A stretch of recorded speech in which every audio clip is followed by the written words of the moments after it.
2008, the record was held southbound. So my whole thought process on that was that if I should probably go the same direction as the way the record's held. It sort of made it a tiny bit easier to really gauge where you were, because I was able to see where Andrew Thompson, his time or his effort was the record at the time, and I knew where he was every night.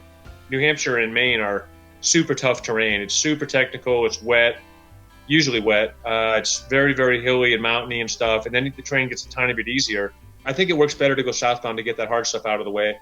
What you really need when you do something like this is calories. Regardless of how you ingest those calories, you need calories.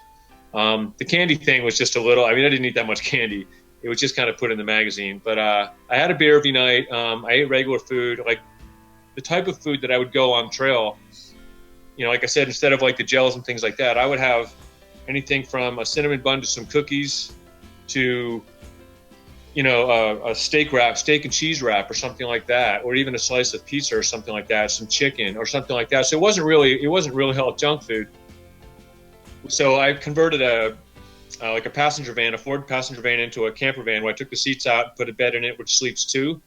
We had a table, we had a fridge in there, and basically all the essentials we needed. So I was sleeping in the van every night, with the exception of 2 nights where I slept on the trail. So I was in pretty much luxury accommodations. Let's just say there were a lot of low points, but that's typical with any ultra marathon. You have to expect those lows.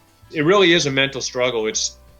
You can be such a great runner and you can be in such good shape and such a great hiker and all this, but reality is that if you don't have it between your ears, the likelihood of succeeding is pretty low.